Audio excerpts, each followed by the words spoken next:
Vadakkanchery agricultural and non agricultural cooperative society limited Vadakkanchery കാർഷികേതര സഹകരണ സംഘത്തിൽ നിന്നും സഹകരണ സംഘം രജിസ്റ്റർ അവറുകളുടെ 18/24 സർക്കുലർ നിർദ്ദേശപ്രകാരം വായ്പാ കുടിശ്ശിക ആയവരിൽ ആർബിക്ഷൻ എക്സിക്യൂഷൻ കേസുകൾ ആയ വായ്പകൾക്ക് സർക്കുലറിന് വിധേയമായി പലിശ ഇളവുകൾ നൽകി വായ്പ പലിശയടച്ച് പുതുക്കുന്നതിനും ഒറ്റത്തവണ അടച്ചു തീർക്കുന്നതിനും അവസരം ആയതിന്റെ ഭാഗമായി സംഘത്തിൽ 9/7/2024 ചൊവ്വാഴ്ച കാലത്ത് 11 മണിക്ക് സംഘത്തിൽ വെച്ച് അദാലത്ത് നടത്തുന്നു.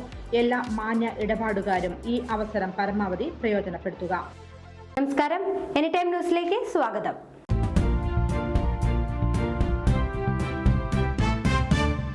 CPM സംസ്ഥാന സമിതിയിൽ സർക്കാരിനെതിരെ അതിരൂക്ഷ വിമർശനം. ലോക്സഭാ തെരഞ്ഞെടുപ്പിൽ ജനവിരുദ്ധ വികാരം തിരിച്ചടിയായെന്ന് നേതാക്കൾ പറഞ്ഞു. മുഖ്യമന്ത്രി പിണറായി വിജയന്റെ ശൈലിക്കെതിരെയും വിമർശനമുയർന്നു. CPM സംസ്ഥാന സെക്രട്ടറി സംസ്ഥാന കമ്മിറ്റിയിൽ അവതരിപ്പിച്ച റിപ്പോർട്ടിലാണ് ഇക്കാര്യങ്ങളുള്ളത്.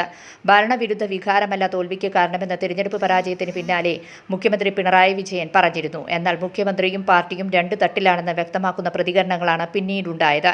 ഭരണവിരുദ്ധ വികാരം തിരിച്ചടിയായെന്നാണ് ഇപ്പോൾ മുതിർന്ന നേതാക്കളടക്കം സംസ്ഥാന സമിതിയിൽ ഉന്നയിച്ചിരിക്കുന്നത്.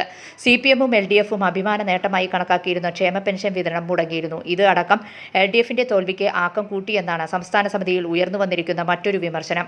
ക്ഷേമപ്രവർത്തനങ്ങൾ മുടങ്ങുന്നതിന് കാരണം കേന്ദ്ര സർക്കാരാണെന്ന് ബോധ്യപ്പെടുത്താൻ പാർട്ടിക്ക് കഴിഞ്ഞിരുന്നില്ല. അതിനാൽ താഴെത്തട്ടിൽ പാർട്ടിക്ക് കൂടുതൽ സംഘടനാ ശക്തി ആവശ്യമാണെന്ന ആവശ്യവും ഉയർന്നു. കാരണം പല മണ്ഡലങ്ങളിലും ഇടതുകോട്ടകൾ എന്ന് അറിയപ്പെടുന്നിടത്തു പോലും CPM-ൽ നിന്ന് വോട്ട് ചോർച്ചയുണ്ടാവുകയും BJP-ക്ക് അവിടെ നേട്ടമുണ്ടാവുകയും ചെയ്തു. കേഡർ വോട്ടുകൾ നഷ്ടപ്പെടുന്ന സാഹചര്യവും ഉണ്ടായി. ഇതിനെ ഗൗരവത്തോടെയാണ് CPM കാണുന്നത്. തിരഞ്ഞെടുപ്പ് വേളയിൽ ചില നേതാക്കൾക്ക് നാക്കുപിഴയുണ്ടായതും തിരിച്ചടിയായെന്നും വിലയിരുത്തലുണ്ട്.